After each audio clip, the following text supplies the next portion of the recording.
बहुत सारे जो आजकल यूट्यूब चैनल्स पर डाल रहे हैं कि ये चौपाई पढ़ दो, इसे याद कर लो, इसको स्मरण करो, इससे प्रेत बाधा दूर हो जाएगी। मैं कह रहा हूँ रामायण की चौपाइयों से प्रेत बाधा दूर नहीं होती है।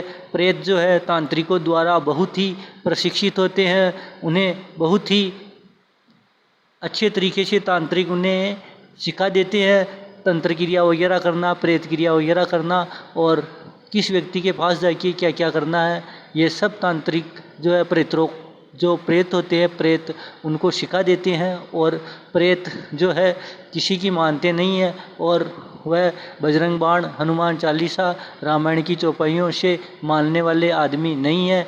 जितने देवता शक्तिशाली है उतने ही प्रेत भी शक्तिशाली होते हैं।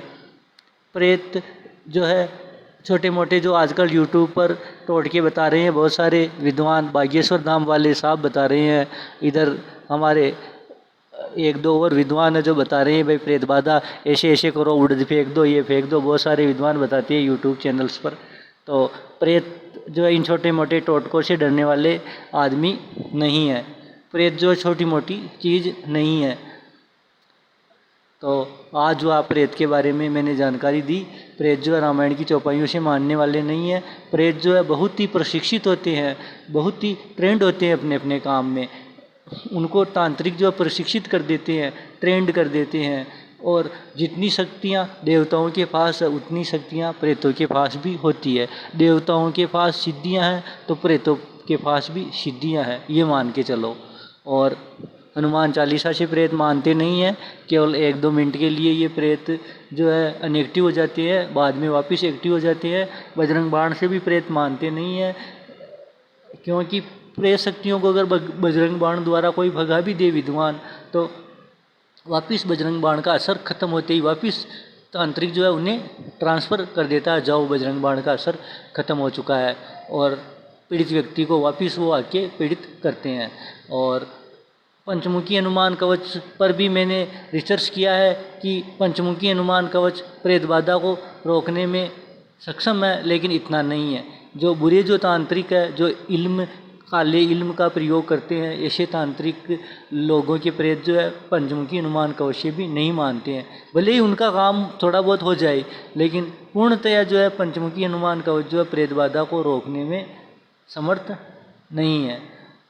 और काल भैरव कवच है, वो भी प्रेत बाधा में इतना काम नहीं करता है, क्योंकि प्रेत जो है इन देवताओं से रिक्वेस्ट कर लेते हैं कि साहब हम ये काम आए हैं, हमें करने दो प्लीज़। तो फिर ये देवता जो है उनको संरक्षण प्रदान कर देते हैं। ये जांचा परखा है, ये बहुत ही सही है। प्रेत जो है मानते नहीं है, मैं सही कह रहा हूँ। धन्यवाद, नमस्कार। और कुछ एक ही ऐसे देवता हैं जो प्रेतों को समझा सकते हैं, या उनको कंट्रोल कर सकते हैं, या प्रेतों को वो ऑपरेट कर सकते हैं। प्रेत जो है हर एक के बस की बात नहीं है, क्योंकि जन्म पत्रिका में अगर प्रेतों का योग, प्रेत साप योग वगैरह हो, या कोई अन्य साप योग वगैरह हो, या अन्य कोई राहु दोष हो, केतु दोष हो, शनि दोष हो, तो प्रेतों को जो है हम रोक नहीं सकते हैं। प्रेत जो है किसी विशेष उपाय द्वारा ही रोके जा सकते हैं, या किसी विशेष देवी देवता की आराधना से ही इनको पूर्णतया रोका जाना संभव है। प्रेत जो है हर एक के बस की बात नहीं है। ये है प्रेतों के बारे में जानकारी। ये 100% जानकारी है, जांची परखी गई जानकारी है। इसलिए मेरा निवेदन है कि विद्वान जो है रामायण की चौपाइयों के माध्यम से ये नहीं कहे कि भाई इससे प्रेत बाधा दूर हो जाएगी, नहीं होगी। ये भी पूरा संभव नहीं है कि हनुमान चालीसा से प्रेत बाधा दूर हो जाती है। कुछ एक समय के लिए ही प्रेत बाधा दूर होती है हनुमान चालीसा से भी, और बजरंग बाण से भी कुछ एक समय के लिए उसका असर रहता है। जैसे हम बीमार हो जाते हैं तो हमारे को इंजेक्शन लगाता है डॉक्टर, तो बुखार का इंजेक्शन लगाता है, जिस भी बीमारी का इंजेक्शन लगाता है, तो उस इंजेक्शन की जो अवधि होती है उस अवधि तक ही जो है वो प्रेत कंट्रोल होते हैं। जो ही उस कवच का या उस चालीसा का या उस बाण का असर कम होता है, बजरंग बाण वगैरह का असर कम होता है और प्रेत शक्तियाँ वापस रोगी के शरीर में घुस जाती है और उसके मस्तिष्क वगैरह शरीर वगैरह में हलचल धूम मचाती है। तो ये हुई प्रेत के बारे में जानकारी, प्रेत बाधा के बारे में जानकारी, तंत्र बाधा के बारे में जानकारी। तो विद्वान लोग दावा कर रहे हैं कि रामायण की चौपाइयों से प्रेत बाधा दूर हो जाती है, ये हो जाता है, वो हो जाता है।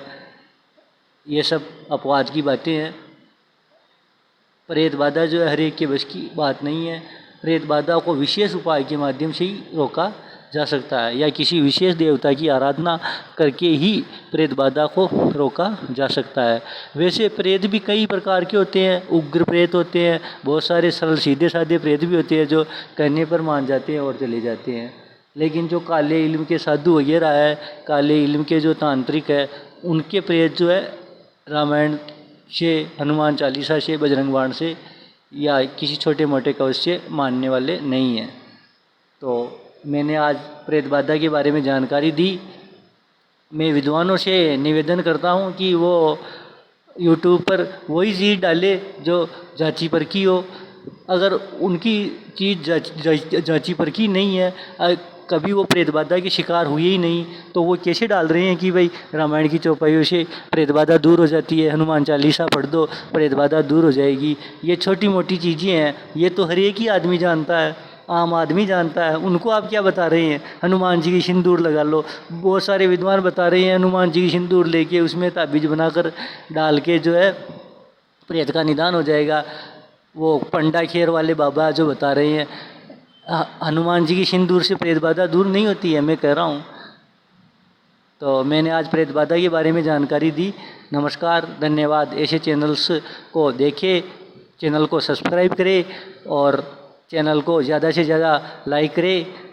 ये मैंने जो जानकारी दी है वो जांची परखी दी है।